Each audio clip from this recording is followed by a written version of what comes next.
President Molino, thank you for once again hosting us all, and to all the presidents.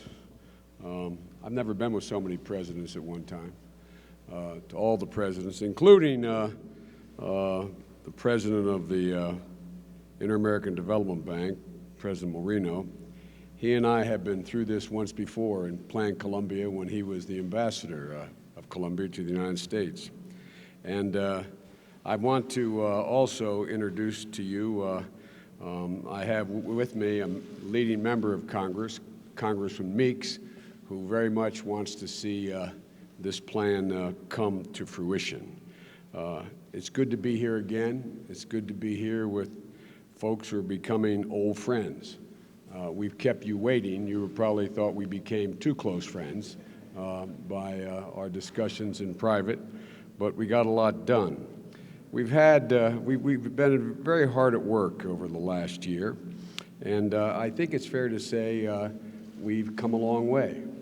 When I was here last June, we came together to craft a response to the surge of immigration on our southern border of the United States of unaccompanied children. We met again then in July in Washington with President Obama, and we reviewed our progress and began to talk about Plan Colombia. I'm not sure which of you brought it up, but simultaneously all three presidents talked about why can't we do what you did with Colombia and to address Central America's interlocking challenges of security, governance, economic development. And you announced that plan for Alliance for Prosperity last November. And President Obama and I committed to supporting your efforts. For those who are here in the press, it is a detailed plan. It is a detailed plan put together with the help of the bank and the presidents that we think meets the requirements of what has to be done. That's why the President and I requested $1 billion for the 2016 budget from the United States Congress for Central America. We're here today because our teams, for us to get down to the business of implementing the details of this plan. As an old expression goes, the devil is in the details. That's why I brought with me leading members from the State Department, the Commerce Department, the Justice Department, the Agency for International Development. General Kelly, you're more popular down here than I think anybody is. I don't know, I keep talking to the President of Honduras to make sure he doesn't have you move your headquarters to Honduras. He likes you so much. But the commander of the United States Southern Command, as well as senior members of the Foreign Affairs Committees in the House and the Senate and representatives. Look, we're gathered here because we're united in a simple shared belief. So long as the political will exists, there's no reason why Central America cannot become the next great success story in the Western Hemisphere. It's as simple and basic as that. You can and you should. Mr. President, you said that we've recognized our responsibilities. We have. And you're recognizing your responsibilities as well. This is a two-way street. And we, your neighbors, have every reason to help you succeed.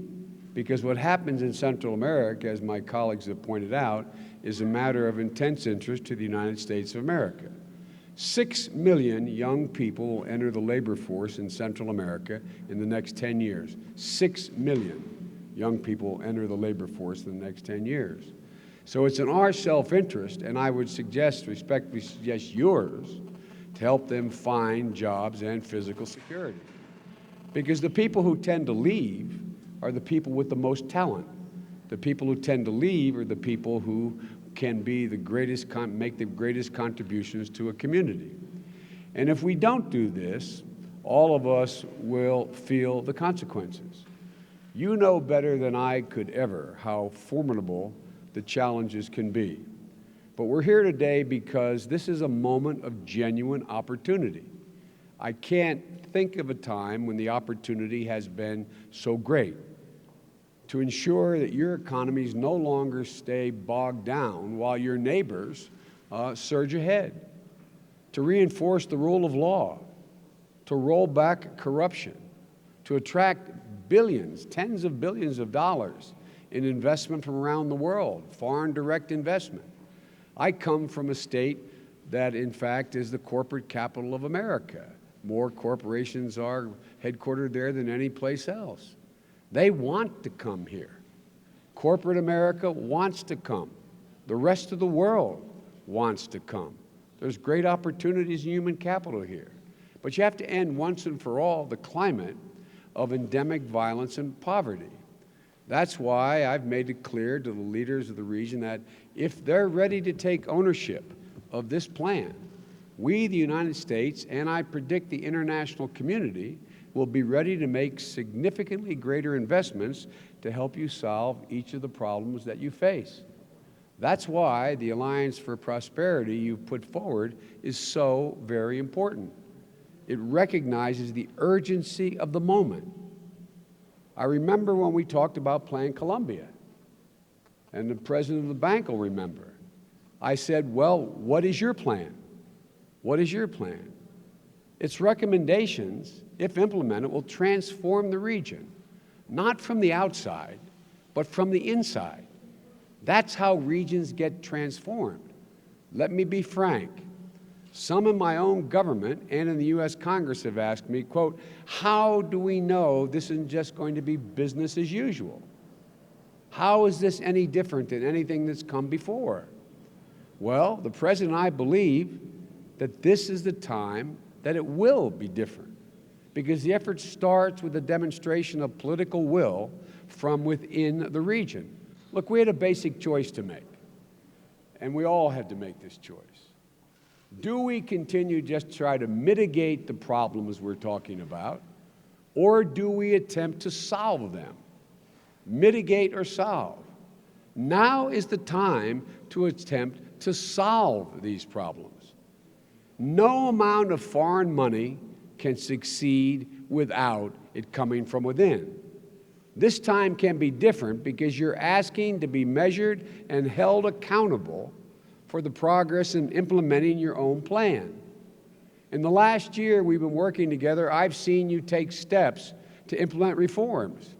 El Salvador passed a law to attract investors by offering more stability and predictability through assurances that taxes and custom regulations will not change over the time of investment. That's standard practice everywhere in the world. But now it's standard practice in El Salvador. Guatemala has removed senior officials suspected of corruption and aiding in human trafficking. You're ending business disputes to clear the way for new investments. You're improving Guatemala's power grid, expanding coverage, reducing prices. The government of Honduras signed a unique accountability agreement with Transparency International. You should be complimented on that. That's a big deal. Featuring a commitment to share more information with the public about government procurement, including your own security forces. Again, you're moving in the right direction. That is standard operating procedures for countries that are doing well. You've taken steps to tackle criminal networks responsible for your region's security challenges at great personal danger to yourselves. It takes a lot of courage, Mr. President. After a lifetime in government, I understand the wisdom of the words of the famous Guatemalan poet who said, every task, whether literary, political, or scientific, should be backed up with action. Every task should be backed up with action. That's what we're here today to talk about, and we'll talk about it in much more detail tomorrow. These presidents have committed to reforms and given themselves deadlines to take concrete steps. We agreed on the actions required of us, the United States. Actions like promoting a better business environment for investors and small business owners. Actions, in your case, like strengthening the police and justice reforms. Actions to make your government more transparent, increase revenue bases, make your streets safer. For our part, we pledge to find the resources and expertise to help you in support of those efforts. We focused on areas you've raised in the Alliance for Prosperity. governance, security. Together, we've reached a window of opportunity that will not stay open for very long. This is the year that we're going to reach a trade deal that links dozens of nations in the Pacific region closer together. We're ready to help you fully implement your own trade agreements with you to help keep Central America up with the rest of the region. This is time when major private companies will make decisions about where to invest, and so will the United States Congress. This is the moment when opportunities can be made or lost. I want to talk about the work ahead and how we make the most of the moment. First, let me start with security, which makes everything else possible. We want to help you stabilize your neighborhoods, take on the transnational criminal networks endangering your people and ours. Some communities in Guatemala and El Salvador already seen the benefit of U.S.-funded programs like community policing. Matter of fact, I'm going to a facility after this today to see that. As I mentioned, and I hope I apologize for mentioning it again, I learned in crafting the 1994 crime bill in the United States when violent crime was at an all-time high, that specialized police training and youth centers like boys' clubs and girls' clubs can and do reduce crime. I look forward to discussing tomorrow the prospects for holding a regional dialogue this year to forge joint responses to community challenges. Second, good governance, which is an integral part of security. You can have all the security in the world without good governance. Your folks don't have much of an opportunity. You know better than I do the work that needs to be done to make the courts, the government, contracting, tax collection, come to be perceived as fair and transparent. Because the truth is, they are not perceived that way right now. Victims of crime need to know that criminals will face justice. Citizens and businesses need to believe that the legal system works for them, ordinary people, not against them. We know strong judicial institutions aren't built overnight. We face similar challenges back home. That's why the work of organizations like the International Commission Against Impunity in Guatemala are so important. One idea I'd like for us to consider tomorrow is asking the United States to stand up a regional body. Right now, your countries have among the lowest effective tax rates in the entire Western Hemisphere. The only way to collect funds necessary to invest in your future is to convince others to do the same, is to take action to collect and manage the revenues and make sure they are managed effectively, efficiently, and transparently so people know where the money is going. Government money alone won't get the job done. This simply isn't enough to offer. You need private investment to create jobs for your people in the formal sector with good wages and secure futures. For that, you need to make a compelling case for companies around the world to invest in Central America, and for patriotic Central Americans to invest at home, not abroad. It's awful hard, gentlemen, to convince foreign companies to come and invest when your own companies will not invest. They're investing abroad. In other words, we need the right business climate. And while there's no formula for success, there are certain common ingredients that everyone knows. There's no mystery in the 21st century what is basically required. Clear rules and regulations, protection for investors, courts that adjudicate disputes fairly, serious efforts to root out corruption, transparency to ensure the international assistance and your own tax dollars are spent accountably and wisely. Up and down the hemisphere, countries are succeeding by integrating their economies. Canada, the United States, and Mexico now have $1 trillion of trade under NAFTA a year. $1 trillion. We're jointly working together. The Trans-Pacific Partnership promises united economies representing 40% of the global trade in a new economic community defined by rising standards and lowering barriers. Chile, Colombia, Mexico, Peru are acting with urgency to build a Pacific alliance around similar principles.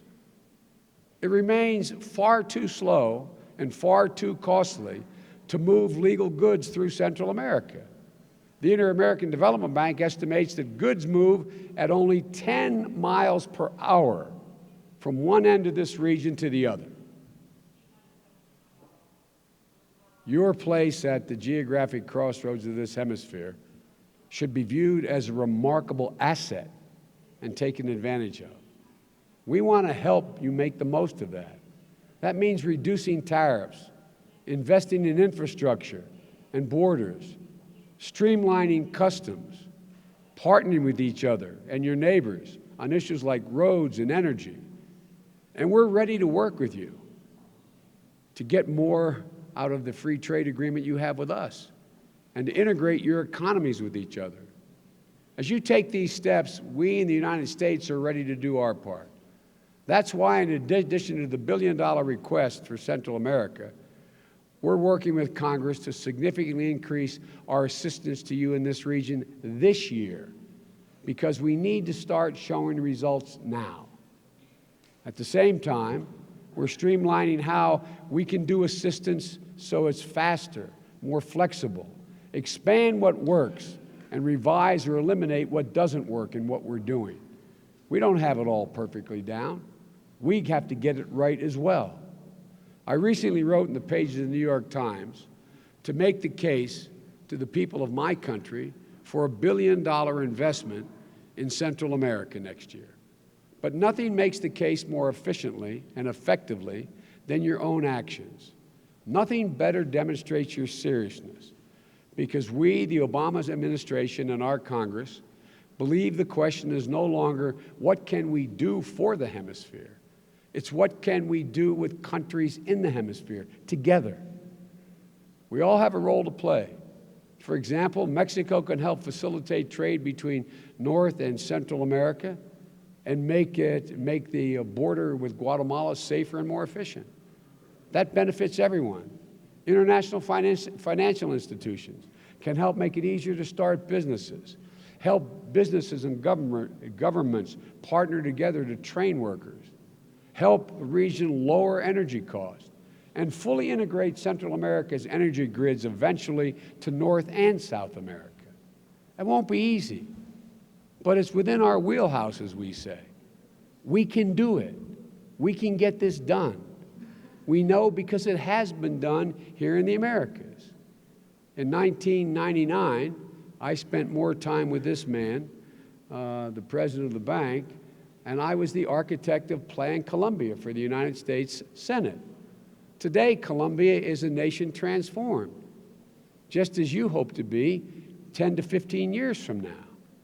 And the key ingredient in that effort was not U.S. money. It was Colombian political will.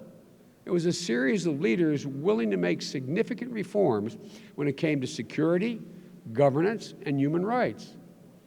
Colombians paid higher taxes. The government cleaned up their courts at great cost. They vetted police forces. They reformed the rules of Congress. Yes, the United States invested $9 billion over those years in Plan Colombia, but Colombia invested $36 billion. That's what it takes. Think about what it would mean if we get this right.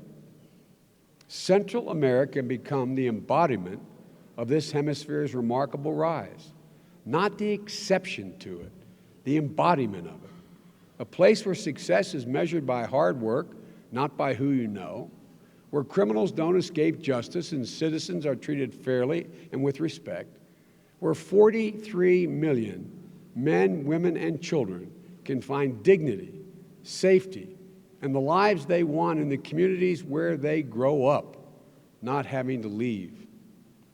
As the saying goes, if you will it, it's not a dream. This is not a dream. This is eminently possible. And so long as you demonstrate the will to move forward, we will try to get better. We will try to do our job even better. We will stand by your side, and we will help you realize those dreams. and we will benefit as much as you as well. This is in our mutual best interest, and it's totally within our capacity to get it done. I look forward to tomorrow when we get into more detail, and I thank my colleagues for their indulgence.